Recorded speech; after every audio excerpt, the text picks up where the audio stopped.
ஒவ்வொரு திருக்குறளையும் அதன் பொருளையும் கூறுவதுடன் அந்த திருக்குறளின் பொருளோடு தொடர்புடைய ஒரு இனிய தமிழ் திரைப்பட பாடல் வரிகளோடு அந்த திருக்குறளின் பொருளை இணைத்து விளக்கங்கள் கூறி அத்திருக்குறளின் பொருளை மேலும் விளங்கச் செய்து அந்த திருக்குறளின் சீரிய கருத்தினை இந்த பிரபஞ்சம் முழுவதிலும் உள்ள மக்களினுடைய நிகழ்கால வாழ்வியல் முறைகளோடு இணைக்கின்ற ஒரு முயற்சி தான் இந்த கருத்தாக்கத்தினுடைய நோக்கம்.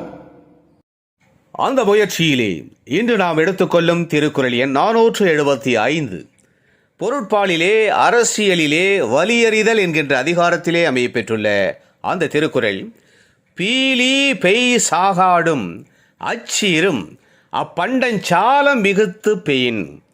பீலி பெய் சாகாடும் அச்சிரும் அப்பண்டம் சால மிகுத்து பெயின். அதாவது தனியாக இருக்கின்ற போது லேசானதாக உள்ள மயில் இறகும் கூட மிகுதியான அளவிலே அதிக அளவிலே ஒரு வண்டியிலே ஏற்றப்படுகின்ற போது அவற்றின் வலிமையை தாங்க முடியாமல் அந்த வண்டியினுடைய அச்சு முறிந்து போகும் என்பது இந்த திருக்குறளின் அற்புதமான கருத்தாகும். இது உலகிலே வாழ்கின்ற ஒவ்வொரு மனிதனுக்கும் எதிர் தரப்பினரின் வல்லமை தன்மையை எதிர்கொள்கின்ற வலிமைக்கும் ஒரு எல்லை உண்டு. எதிரிகள் பலர் தனித்தனியாக இருக்கின்ற போது வலிமை கொண்டிருப்பதாக தோன்றினாலும் கூட அவர்கள் ஒன்று சேர்ந்து வந்து தாக்குகின்ற போது வலிமையான ஒருவனும் அந்த எதிரிகளினுடைய கூட்டு வலிமையை எதிர்கொள்ள முடியாமல் வீழ்ந்து போக நேரிடும், வீழ்ந்து போக வாய்ப்புகள் இருக்கிறது என்கிற இந்த திருக்குறளின் அற்புதமான கருத்தோடு தொடர்புடைய இனியதொரு தமிழ் திரைப்பட பாடல் வரிகளை நாம் தேடுகின்ற பொழுது கவிஞர் கண்ணதாசன் இயற்றியிருக்கிற ஒரு அற்புதமான பாடல் வரிகள் நம் நினைவுக்கு வருகிறது. பிள்ளையை பெறுகின்ற போது அந்த பிள்ளையினுடைய பெற்றோர்தம் உள்ளம் மகிழ்கிறது. பூ போலே அந்த பிள்ளை சிரிக்கின்ற போது, அந்த புன்னகையினை காணுகின்ற போது அவர்தம் உள்ளம் பூரிக்கின்றது.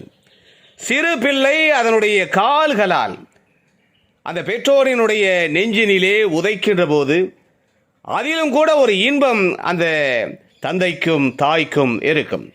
குழந்தைகள் தேவதைகளை போன்றவர்கள்.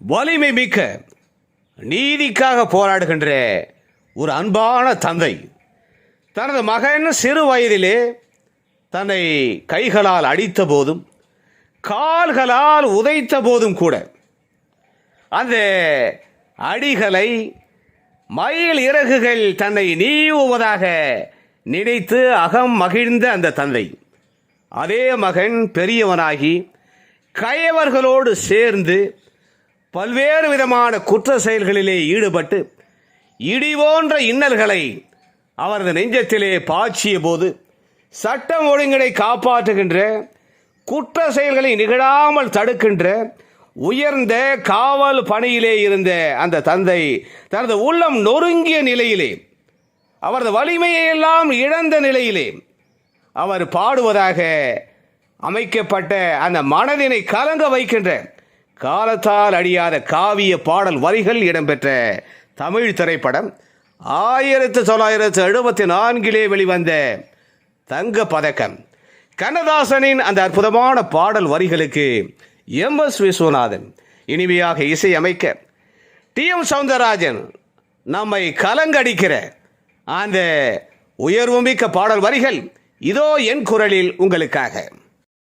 அடிதாங்கும் உள்ளம் இது இடி தாங்குமா, அடிதாங்கும் உள்ளம் இது இடி தாங்குமா, இடி போலே பிள்ளை வந்தால் மடி தாங்குமா, இடி போலே பிள்ளை வந்தால் மடி தாங்குமா, அடிதாங்கும் உள்ளம் இது இடி தாங்குமா, இடி போலே பிள்ளை வந்தால் மடிதாங்குமா, இடி போலே பிள்ளை வந்தால் மடி தாங்குமா.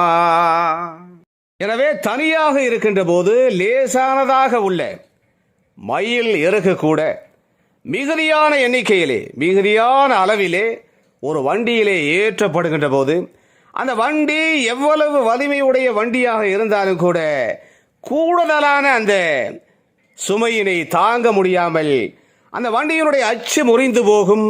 அதுபோல நாம் எவ்வளவு வலிமை உடையவராக இருந்தாலும் கூட எதிரிகள் பலர் ஒன்று கூடி நம்மை தாக்க வருகின்ற போது அவர்களுடைய வலிமையை நன்றாக சோதித்து அவர்களுடைய வலிமையை உணர்ந்து அதற்கேற்ப நாம் செயல்பட்டால் மட்டுமே நமக்கு வெற்றி கிடைக்கும். அல்லாவிட்டால் நம்மால் அவர்களை சமாளிக்க முடியாமல் வீழ்ந்து போக நேரிடும் என்கிற இந்த வலி அறிதல் தொடர்பான அருமையான திருக்குறளின் அற்புதமான கருத்தினை தெளிவாக அறிந்து உணர்ந்து அதன்படி நமது வலிமையை வெளிப்படுத்தி வாழ்விலே புகழையும் வெற்றியையும் மேன்மையையும் அடைவோம். மீண்டும் ஒரு இனிய திருக்குறள் எண் 476.